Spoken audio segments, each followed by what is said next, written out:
həkim qonağımızı həm sizə təqdim etmək istəyirəm, həm də onu təbrik etmək istəyirəm. Tibb elmləri doktoru, tərəqqi medallı Nərgiz Tibb Mərkəzinin baş həkimi Məlahət Qəhrəmanova bizlə bərabərdir. İlaxır çərşənbəniz mübarək. Çox sağ olun. Mən də xalqımızı təbrik eləyirəm. Hamının bayramı mübarək olsun. Qarşıda Ramazan bayramı gəlir. Müsəlman dünyasının ən gözəl bayramlarından olan Oruçluq bayramını da təbrik eləyirəm. Ramazanımızı təbrik eləyirəm. Çox sağ olun. Sonradan qarşıda gələn Novruz bayramımızı təbrik eləyirəm. Hamıya ruzulu, bərəkətli, uğurlu, can sağlığı arzu edirəm.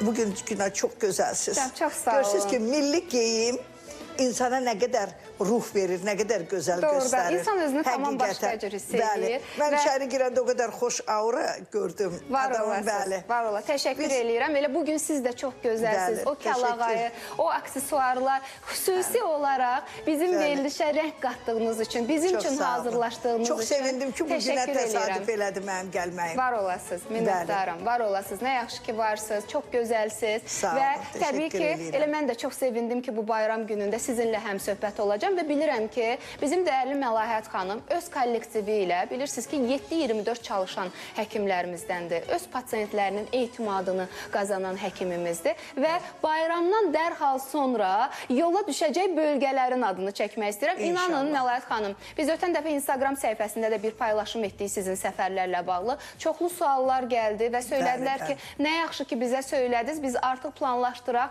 Məlahət xanımın yanına, yəni Nərgiz Tibb Mərkəzinə Bakıya gələ bilməyənlər müəyyən səbəblərdən, yol çətinliyindən və yaxud da burada gəlib hər hansı bir qalacağı ünvan olmadığından körpə övladlarla yola çıxmaq bilirsiniz nə qədər çətindir ailələrə. Ona görə, əzizlərim, Nərgiz Klinikasının həkim kollektivi aprelin 3-ü Bərdədə. Bax, elanı ekranda görürsünüz hal-hazırda. Bizim qədim Bərdəmiz, gözəl Bərdəmizdə. Salamlayıram, təbrik eləyirəm bütün bölgələrimizi elə Bərdə başda olmaqla. Növbəti səfər olacaq. Aprelin 4-ü Gəncədə ekranda görürsünüz bu elanı. Bizim gözəl Gəncəmiz elə bax bu qala divarlarının qarşısında ötən həftə dayanmışdım. Çox möhtəşəm bir hava var orada da. Çox gözəldir. Əziz Gəncəlilər, sizin də bayramınızı təbrik eləyirəm. Bölgələrimizi ayrı-ayrı doktor təbrik eləsək, inanın ki, vaxtımız yetməz buna. Amma xüsusilə doktorumuzun gedəcəyi ünvanları istəyirəm sizə çatdırım. Aprelin 18-i Lənkəran, Cənub bölgəmiz, Lənkəran ərazisinə yaxın yaşayanlar, yaxın şəhərlər, Masallımız, Astaramız, Cəlilabadımız və təbii ki, yaxın qəsəbələr, kəndlər də qoşula bilərlər və 25 aprel harada olacaq? Bizim Qubamızda. Çox sevirəm Qubanı da. Bizim bütün bölgələrimiz gözəl və qonaqpərvərdir və Qubalıları buradan xüsusilə salamlayıram. Qusarlılara da səslənirəm, Xaçmazlılara da səslənirəm. Deyirəm ki, elə ən yaxşısı gəlin siz də qoşulun bu qəbullara. Qubada baş tutacaq qəbula da yazılmaq üçün ekranda gördüyünüz nömrə ilə 051-388-70-70 nömrəsi ilə əlaqə saxlaya bilərsiniz. Logos Psixoloji Mərkəzdə baş tutacaq Qubada da və təbii ki, nevropatoloq da olacaq, psixoloq da olacaq, bizim Günel xanım da olacaq. Salamlayıram buradan. Bu dəfə biz dəri xəstəlikləri, kosmetoloji problemləri olan, cavanlaşmaq, gözəlləşmək istəyən xanımlarımızın hamısını dəvət edirik. İstənilən vaxtda hər biri gələr. Geri gəlmişkən deyim ki, təbii ki, biz həmişə danışırıq ki, xanımlar mütləq, məsələn, dərisinə, saçına qulluq eləməlidir, saçı, dərisi çox gözəl olmalıdır. Amma unutmayaq ki, daxili orqanların burada rolu çoxdur və bugünkü mövzumuza uyğun olaraq parazitar xəstəliklərdən danışırıqsa, mütləq onu vurğulamalıyam ki, dərinin gözəl olması, dərinin cavan olması, təravətli olması, dərinin duru, canlı olması mütləq daxili orqanlarla bağlıdır. Çox doğru. Burada qaraciyərin, ödün rolu qaçılmazdır. Parazitar xəstəliyi olan insanlarda təbii ki, bu problemlər qabarıq görünür, dəri tutqun olur, hətta ləkələr olur, dəridə olan qızartı, qaşıntı ola bilər. Məsələn, kimin qaraciyəri yüklüdürsə, həddindən artıq medikamentoz müalicələrdən çox istifadə edirsə, belə xəstələr var ki, xroniki hepatit keçirib 6 aydan artıq davam edən soyuq dəymə nəticəsində olan bu xəstəlik özü də belə hepatitlərə daxildir ki, qaraciyər yüklənir, toksik təsirdən qaraciyər yüklü olduğu zaman dəri çox boğunuq, tutqun saf dəri olmur və öd kisəsinin funksiyası da normal olmadıqda, ən çox da ləmbliozları olan xəstələrə, bugünkü mövzumuz parazitar xəstəliklərdirsə, biraz daha geniş danışmaq istərdim. Buyurun. Çünki parazitar xəstəliklər deyəndə tək insan helmətlər, bağırsaq qurtlarından getmir söhbət. Qurtların da bəzi insan orqanizmində yerləşdiyi yerlər var. Bunun özü də orqanizmə çox böyük mənfi təsirləri var. Götürək ləmbliozları. Ləmblioz öd yolu, öd axarında olur. 12 barmaqdan qalxaraq. Yəni bu nazik bağırsaqda ən çox parazitlik edir və blastosisti də orada olur. Belə xəstələrdə qəbizliyin isxalla əvəzi olması, tez-tez belə xəstələrdə isxalın olması, qəbizliyin olması sonraki mərhələlərdə dəriyə də öz təsirini göstərmiş olur. Hətta mexaniki sarılıqla gələn xəstələr var ki, bu da öd yolu, öd axarı, durğunluq olduqda, öddə ləmbliya olanda seliyin miqdarı artır və öd yaxşı süzmədikdə təbii ki, bu problemlər qabarıq şəkildə özünü göstərə bilir. Ona görə parazitar xəstəliklərin müalicəsində çox diqqətli və dəqiq davranmaq lazımdır. Yəni, qurdum var, getdim, qurd dərmanı içdim, bununla bitdi, belə bir şey olmur. Əgər öd yolunda, öd axarında ləmblioz varsa, öd möhtəviyyatı qatlaşmış, çöküntülü, selikli olursa, mütləq burada ödün funksiyası nəzərə alınmalıdır. Öd müalicə olunmursa, ləmbliyanın müalicəsi tam aparmaq mümkün deyil.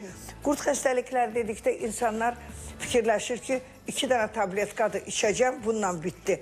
Amma əslində necədir? Bəli. Bəli. Qurdun müalicəsi uzun müddətlidir. Bəli. Qurdun müalicəsi istədiyiniz kimi asan üsulla müalicə olur. Və növünə görədir. Hər kəsdə də eyni qurd növü deyil axı. Elə mən bir dərmanı bütün qurd növləri üçün içim deyim ki, mən sağaldım, bədənim təmizləndi. Bu absurd səslənər. Düzdür. Ona görə də biz qurdun ilk öncə düzgün diaqnostikasını aparmalıyıq. Nəcis vasitəsilə, yaxma vasitəsilə, qan göstəricilərində, hətta qanın ümumi analizində eozinofillərin sayının artması da müşahidə olunur. Baxın, elə bu nöqtəyə də biraz toxunmaq istərdim.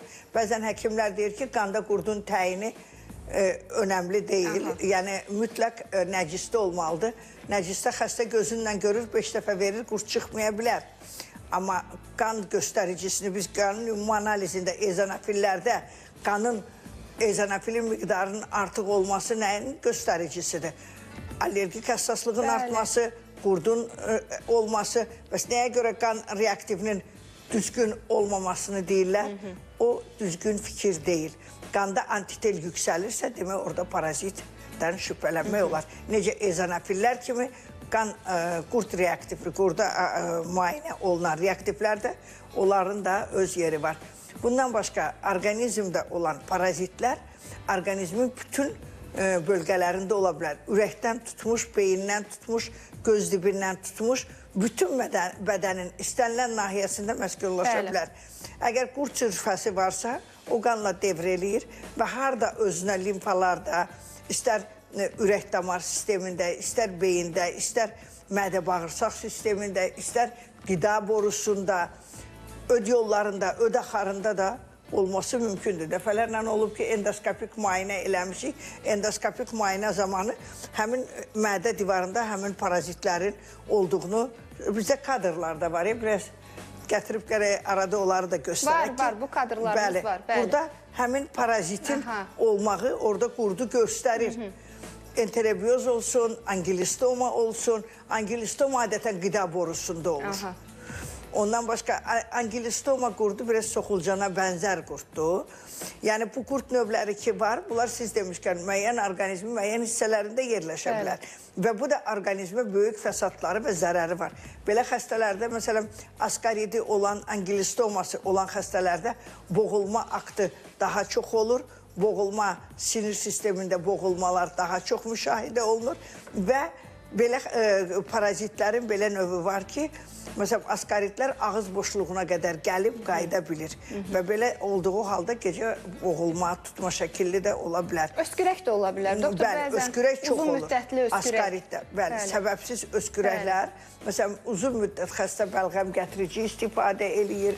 Uzun müddət xəstə görürsünüz ki, müalicə müddətində antihistaminlərdən istifadə eləyir, amma istənilən nəticəni ala bilmir. Ona görə ki, paraziti oradan təmizləməyincə o bəlğəm gətiriciyə antihistaminlərin heç biri kömək eləməyəcək. Çox doğru. Parazitin, qurdun ən çox verdiyi fəsadlardan biri də allergik həssaslığın artmasıdır.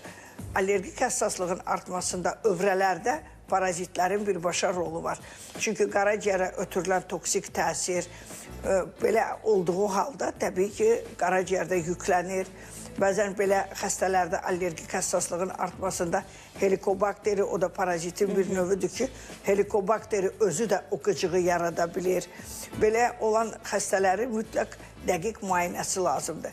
Bizdə Nərgiz klinikasında uzun müddət müalicələrdə, məsələn, biz bilirik ki, parazitologiya mərkəzi olaraq son illərdə bizim parazitlərlə bağlı çox böyük işlərimiz oldu, çox böyük araşdırmalarımız var. Mən onun özüm statistikasını aparıram və baxıram ki, hansı rayonlarda, hansı bölgələrdə, hansı qurd növləri daha çox aşkarlana bilir. Buna baxdığımız halda biz nə görürük? Adətən, məsələn, cənub bölgəmizdə Lənkərandır, Astaradır, bu hissələr, bu yerlərdə daha çox angilistoma olur. Yəni torpaqla işə görə. Torpaqla məşğul olan əhali üçün ən çox göstərici olur. Angilistomadır, askaritdir. Bu qurd növləri çox deyərdim ki, aktualdır bugün və bunların düzgün müayinəsi aparılarsa, vaxtında müalicə olarsa xəstələr rahat olur. Məsələn, bu son aylarda uşaqlar arasında belə bir daha çox rast gəldiyim göbək ətrafı sancılardan başqa uşaqlarda çox sancı var, öyümə var, qusma var. Ürək bulanma. Bəli, belə xəstələr bugün çox müraciət eləyir. Yəni, son aylarda da mən bunun artdığını müşahidə elədim ki, uşaqlarda sancı olur. Onlar mədə bağırsaq müalicəsi eləyir, uzun müddət fermentlərdən müalicə alırlar. Çox müalicə alır uşaq. Amma rahatçılığını tapmır. Amma əslində burada qurdu düzgün müalicə eləyəndə bir həftə 10 gündən sonra valideyn deyir ki, bizim uşağımızda nə qusma var, nə öyümə var, nə uşaqda narahatçılıq var. Nə də yuxudan oyananda olan o halsızlıq. Hansı ki, bir çoxu şikayət edirlər bundan. Bəli, uşaqlarda zehni zəifliyin yaranması, yaddaşın düzgün olmaması, tez-tez sancıların olması, baş ağrının olması, halsızlıq, yorğunluq, belə uşaqlar çox müraciət edir. Və bunların da müalicəsindən öncə ən dəqiqi odur ki, düzgün müayinə olunsun. Bax, gecə dişlərini qıcama ilə bağlı hal-hazırda o qədər valideyn yazır. Bax, Aysel xanım yazır ki, oğlumun 4 yaşı var, gecə dişlərini qıcamasının səsindən dayana bilmir. Bu qurddan ola bilərmi? Məlayət xanım cavablayardı. Bəli, diş qıcama təbii ki, biz bilirik ki, qurddan olur və sinir sistemində olan gərginlikdən də ola bilər. Həmçinin də ümumiyyətlə, adətən diş qıcama sırf qurdun simptomudur. Ağzından su gəlmə, ürək bulanma, qəbizliyə meyilli, bəzən qəbizliyin ishalla əvəz olunması, həddindən artıq uzun müddət qəbizliyi olan uşaqlarda toksik təsirdən öyümə qusmanın artması, bunların hamısı qurdun əlaməti olaraq görünür və müayinə müddətində də onlar aşkarlanır. Düzgün müalicə gedəndən bir həftə, 10 gün sonra uşaqda elə bilə heç nə qalmayıb, heç nə olmayıb.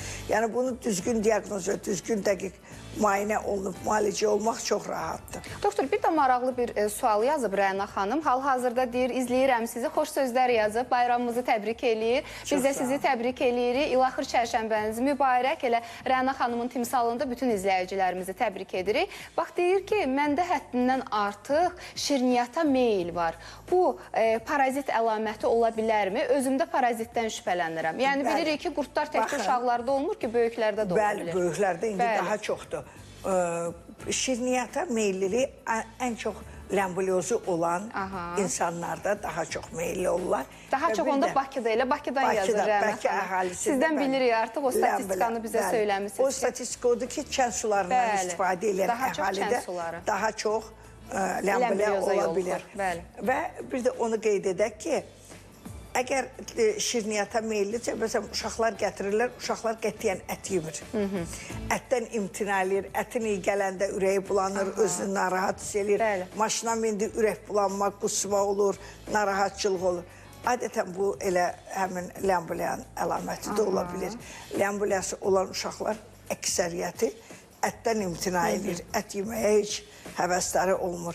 Ona görə də indi ki, biz bölgələrə tez-tez gedirik. Bölgələrdə olduğumuz zaman çox yəni buna rast gəlirik ki, valideynlər siz demişkən, diş qıcama, şirniyyata meyillilik, iştahsızlıq, halsızlıq, yorğunluq, bu kimi əlamətlərlə çox müraciət edirlər. Amma Məlahət xanım öz kollektivi ilə yolunuzu daha qısa edir, elə sizin yaşadığınız bölgəyə gəlir. Bir daha qısa-qısa deyim, elanları verək zəhmət olmasa, aprelin 3-ü Bərdə, aprelin 4-ü Gəncə, aprelin 18-i Lənkəran, hansı ki, Lənkəranda baş tutacaq qəbula da yazılmaq üçün eyni nömrədə ekranda görürsünüz və aprelin 25-i Quba şəhərində yerləşən Logos Psixoloji Mərkəzində nevropatoloq, psixoloq, həkim-kosmetoloq, həmçinin bizim dəyərli Məlahət Qəhrəmanova, tibb elmləri doktorumuza müraciət edə bilərsiniz. Biz bugün parazitar xəstəliklərdən danışırıq, amma öd durğunluğu problemi yaşayanlar, öd qaraciyər problemi yaşayanlar, mədə-bağırsaq traktında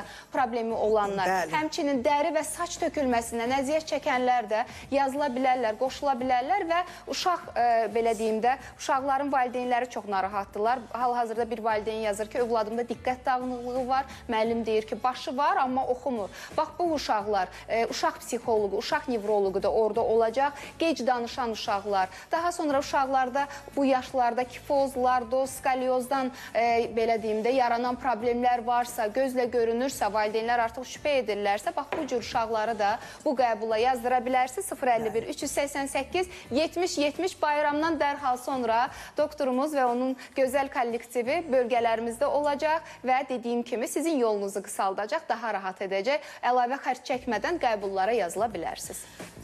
Təbii ki, parazitar xəstəliklər nəinki respublikamızda, bütün dünyada bugün qlobal bir mövzudur. Çünki ilk öncə onu qeyd edeyim ki, bizim həyat dərsimiz, gigiyenik qaydalar, düzdür, gigiyenik qaydalara bugün daha çox nəzarət olunur. Daha çox insanlar buna diqqət yetirir. Amma yediyimiz fast foodlar, miqrasiyalar, bunların hamısı başqa ölkələrə getmək, gəlmək, bunların hamısının öz rolu var. Bax, bu aylarda, yəni üzümüzə gələn aprel, may ayında çox gözəl yeni bitkilərimiz olacaq. Yəni təzə-təzə olan o bitkilər qadınlar üçün, uşaqlar üçün, qaraciyər öd xəstəlikləri olan insanlar üçün çox faydalıdır.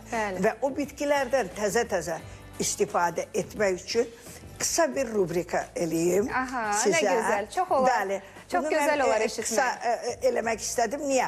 Miyomadan əziyyət çəkən, kistadan əziyyət çəkən xanımlar çoxdur. Bizim təbiətimiz o qədər gözəl nemətlər yetişdirir ki. Zəngindir, bəli. Baxın, apteklərdən onu dərmanların tərkibində görürsünüz. Nədir o? O çox maraqlıdır. Çox maraqlıdır artıq. Mən onu deyim ki, o kistaların ərinməsində, mən bunları illərin təcrübəsinə söykənərək deyirəm. Bunu mənim nənəm də uzun müddət istifadə eləyib, ölənlərimizə rəhmət. Sayad nənəmiz. Yox. Xədicə nənəm. Xədicə, Sayad nənə anamız idi, ruhu şad olsun. Amma nənəm... Bayram günü onları da xatırladıq, görürsünüz. Çünki xalq təbabəti bugün millilik olduğu üçün qısa da olsa xalq təbabətinə toxunmaq istərdim. Çünki bu bizim milli irsi sənətimizdir və bizim, deyərdim ki, Loğman ailəsi olaraq mən bunu vurğulamaq istəyirəm ki, o dəyərli bitkini hamı sparja kimi tanıyır. Qulançar. Apteklərdə, bəli. Çox sevirəm mən də. Çox ondan danışıram. O amma bahadır da, qadın xəstəlik bahadır. Çünki dəyərli bir bitkidir. Bir balaca buna 10 manat, 5 manat, 9 manat, bəzən bölgələrə gedəndə rayonlarda, Şamaxıda, məsələn, rayonlarda onu tapırlar, tək-tək tapırlar, gətirirlər. O çox qadınlar üçün dəyərli və faydalı bir bitkidir. Onkoloji xəstələr üçün də söyləyirlər, o çox faydalıdır. Onu, məsələn, düzgün istifadə etmək lazımdır. Onu çox həddindən artıq pişirmək olmaz. Onu təzə-təzə, yəni bu aylarda o daha tezə, çox balaca olur. Sütül olur, bəli, incə olur. O çox effektivdir və bunu xanımlar istifadə edə bilər. Və keçirəm əsas qaraciyər öd xəstəliklərində istifadə olunan ən güclü, bütün dərmanların tərkibində də var. Nədir o, doktor? Yəni, bu illər boyu ən çox istifadə olunan elmi təbabətdə də istifadə olunur, xalq təbabətində də istifadə olunur. Alaqanqal bitkisidir. Alaqanqal, bəli. Alaqanqal, rastarovşa. Ortası boş olan. Rastarovşa kimi cəmaat çoxu tanıyır. Yəni alaqanqal. Bəzi bölgələr ona başqa adlar da deyə bilər. Amma o yolların qırağında doludur. Amma mən bir söz deyim. Onun otunu mən əczaxanada görmüşəm, hansı ki müəyyən dəmləmələrini edirlər. Alaqanqalın bitkilərin olan toxumundan geniş istifadə olunur. Qurt qovucu da təsiri var, öd qovucu da təsiri var və qaraciyərin tam olaraq təmizlənməsində əvəz olunmaz bitkidir. Bir şeyi qeyd edeyim. Bitkiləri yığan zaman yolların qırağında alaqanqallar bütün yol boyu doludur. Bəli. O bitkiləri istifadə eləməyin. Nəyə görə? Onlar bütün keçən maşınların hissi, onların tərkibini dəyişir, zərərli qazlardır ki, yetişdiyi şərait bitkinin çox önəmlidir. Onu dağlarda, meşələrdə, təmiz yerlərdə yığılanda təbiətin özündən daha effektiv təsiri var. Yəni, yol boyu gedəndə mən dəfələrlə görmüşəm ki, hamı gedir onu çıxardır, soyurlar, yeyirlər. Çox dəyərli bitkidir. Bəli, bəli. Yəni, rastarovşa bu günləri alaqanqal bitkisi təbiətdə çox yetişən bitkidir və çox da faydalıdır qaraciyər üçün. Onun toxumu da, özü də, çiçəyi də apteklərdə var. Çünki o elmi təbabətdə istifadə olunan bitkidir. Yəni, bir var, tək xal təbabətində çox bitkilər var ki, onlar tam öyrənilməyib və onlar geniş istifadə olunmur. Amma dünyada bugün dərman bitkiləri elmi təbabətə daxil olur. İldə ən azı 20-25 bitki elmi təbabətə daxil olur. Və bu bitkiləri düzgün istifadə etdikdə siz öz sağlamlığınızı, hətta videoları var, YouTube'da girib baxa da bilərlər, onu çəkirlər, sok şəklində içirlər. Yaşıl şeylərini, gövdəsini, yarpaqlarını götürürlər və onu çəkib sok şəklində içirlər. Bunu mən nəyə görə deyirəm? İnsanlar öz sağlamlığını qorumaq üçün təbiətdən geniş istifadə etməlidirlər. Yaz, yay aylarında təbii dərman bitkilərindən istifadə edin ki, qış boyu sağlam olasınız və daha effektiv müalicələriniz olur. Medikamentoz müalicə bugün dünyada deyilir ki, həddindən artıq çox yayğındır və insanlar daha rahat olsun deyinə bunu istifadə eləyirlər. Bu xəstələr gəlir, saçları tökülür. Saçı tökülən xəstələr gəlir, ay doktor, mənim saçım, uşağımın saçı niyə tökülür? Belə səhər-səhər bir dənə də biləsvardan xəstə var idi. Məsələn, mənə sual verir, analizləri verib. Sonra sual verir ki, mənim saçı, uşağımın saçı niyə? Səbəb nədir? Uşağın immun sistemi möhkəm olmazsa, hormonal problemi olacaqsa, autoimmun xəstəliyi olacaqsa, təbii ki, burada alopesiya, istər başqa xəstəliklər, istənilən xəstəlik baş qaldıracaq. Ona görə mütləq daxili orqanlara çox diqqətli nəzarət olmalıdır və immun sistemin bərpasını etməlidir. Quru meyvələri də çox istifadə etmək olar. Tərkibində kaliaratat var, tərkibində ürəyə, qan-damar sisteminə çox faydalı olan, məsələn, bitkilərimiz var ki, onlardan geniş istifadə edir. Quru meyvələri niyə görə boşuna demədim. Meyvələr qalır həyətlərdə tökülür, heç kim onu lazımı kimi qurudub istifadə eləmir. Amma gedirik dükandan alırıq, marketlərdən alırıq, necə alırıq? Onlar hamısı dərmanlarda saxlanılır. O qədər gözəl onun quruducu pusat vasitələr var. Quruducu vasitələrdən istifadə edərək ev şəraitində onları qurudub, özünüz üçün tədarik görə bilərsiniz. Bunları niyə deyirəm? Uşaqların immun sisteminin möhkəm olmasında qida rasionunun böyük rolu var. Qurd xəstəliyi deyəndə qurd xəstəliyi öz-özünə yaranmır ki, düzdür, gigiyenik qaydalarla yanaşı, əgər orqanizmdə vitamin balansı normal deyilsə, orqanizm zəifdirsə, immun sistem zəifdirsə, belə uşaqlar daha tez yoluxur. Bu yoluxmanın qarşısını almaq üçün ən önəmli vasitə düzgün qidalanma və immun sistemin bərpasıdır.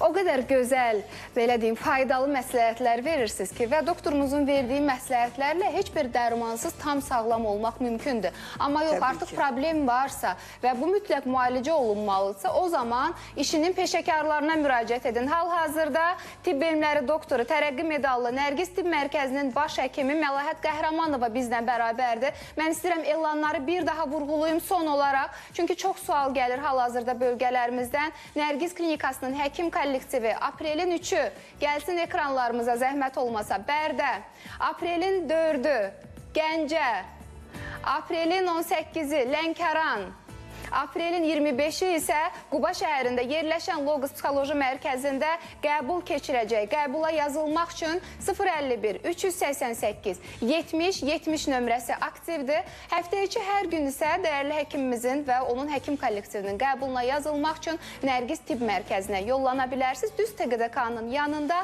Sabit Rəhman küçəsi 11 ünvanında yerləşir. Məlahət xanım, mən sizə təşəkkür edirəm. İlaxır çərşənbəniz mübarək. Sizi, ailənizi, doğmalarınızı bu münasibətlə ürəkdən təbrik edib sizə ən əsası can sağlığı arzulayıram. Çox sağ olun, təşəkkür edirəm, var olasınız. Mən də sizi və ailənizi, bütün xalqımızı təbrik edirəm. Var olasınız. Çox xoş oldu bugün sizinlə həm söhbət olmaq, xüsusilə də bizim verilişə uyğun, belə gözəl kəlağayı ilə, bugünkü günə uyğun, xüsusi hazırlaşıb gəlib. Bəli, biz hamımız sevirik kəlağayını. Var olasınız, çox da gözəl yaraşıb. Maşallah olsun. Yeri gəlmişkən elə verilişin əvvəlində dəyərli həkimimiz milli geyimimi vurğuladı. Bax, bugün milli ruhda, milli geyimdə qarşınıza çıxdım. Ruhu şad olsun Könül Vəlibəyli və onun Bakı Milli Geyim Evi. Hal-hazırda onun doğmaları, ailəsi onun yolunu davam etdirir və sənətə, bax, bu günə töhfə verirlər. Salamlayıram buradan bir daha.